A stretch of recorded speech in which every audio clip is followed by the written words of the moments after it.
The vast expanse of the cosmos has captivated humanity since time immemorial. We gaze at the stars, wondering about their origins and our place within this grand tapestry. This curiosity has led us to question the very nature of existence itself. How did the universe come to be? Was it always here, or did it have a beginning? Modern cosmology, through rigorous scientific inquiry, has arrived at a startling conclusion. The universe had a beginning. This revelation, known as the Big Bang Theory, posits that the universe originated from an extremely hot, dense state, approximately 13.8 billion years ago. This event marked the beginning of space, time, matter, and energy as we know them. The implications of the Big Bang are profound. If the universe had a beginning, then it stands to reason that something must have caused it to come into existence. This leads us to the crux of the cosmological argument, a cornerstone of philosophical and theological discourse for centuries. The very notion of a beginning challenges our understanding of causality. Can something arise from nothing? This question has puzzled philosophers and scientists alike, pushing the boundaries of human comprehension. The cosmological argument in its essence states that the universe, with its finite past, must have a cause that transcends the universe itself. This cause, often attributed to God, is understood to be uncaused, eternal, and the ultimate source of all being.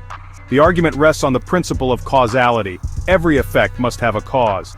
Just as a painting requires a painter and a symphony requires a composer, the universe, with its intricate laws and breathtaking complexity, necessitates a cause commensurate with its grandeur. To suggest that the universe simply popped into existence without a cause violates this fundamental principle. It would be akin to claiming that a book wrote itself or that a melody composed itself. Such assertions defy logic and reason. The cosmological argument does not attempt to prove God's existence in a purely scientific sense. Science, by its nature, investigates the physical universe and its laws. However, the very existence of the universe, with its finite past, points towards a reality that transcends the purely material. The universe's beginning, as revealed by modern science, provides a powerful foundation for the cosmological argument. It compels us to look beyond the confines of the cosmos and consider the existence of a first cause, a reality that is eternal, uncaused, and the ultimate source of all things. Venturing deeper into the fabric of the cosmos, we encounter another compelling argument for God's existence, the fine-tuning argument. This argument focuses on the extraordinary precision of the universe's physical constants and how even minute variations would render the universe lifeless. Imagine a vast control panel with countless dials, each representing a fundamental force or constant in the universe. These dials are set to incredibly precise values. Gravity, for example, is fine-tuned to an astonishing degree. If it were slightly stronger, stars would burn out quickly; too weak, and stars wouldn't ignite at all. The same delicate balance applies to the electromagnetic force, the strong and weak nuclear forces, and the cosmological constant. Even the slightest alteration in these constants would result in a universe hostile to life. Planets wouldn't form, stars wouldn't shine, and the complex chemistry necessary for life wouldn't exist.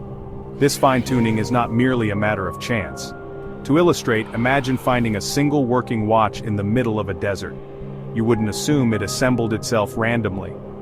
The intricate design and precision point to an intelligent watchmaker. Similarly, the universe's exquisite fine-tuning strongly suggests the work of an intelligent designer, a cosmic architect who meticulously calibrated the cosmos to support life.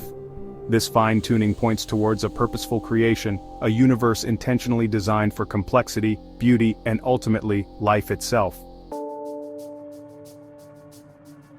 Beyond the realm of cosmology and physics lies the profound question of morality.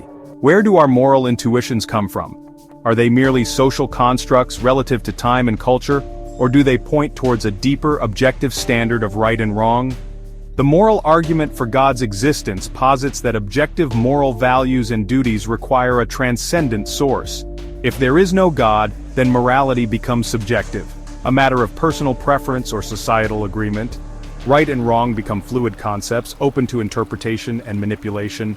Throughout history, even without religious affiliation, societies have shared common moral values. Murder, theft, and lying are universally condemned, while compassion, honesty, and selflessness are praised. This shared moral intuition suggests a universal moral law, a compass pointing towards a transcendent source of goodness. If morality is merely a human invention, then atrocities committed throughout history, from the Holocaust to genocide in Rwanda, become morally neutral acts, simply different expressions of cultural norms. This, however, contradicts our deepest moral intuitions.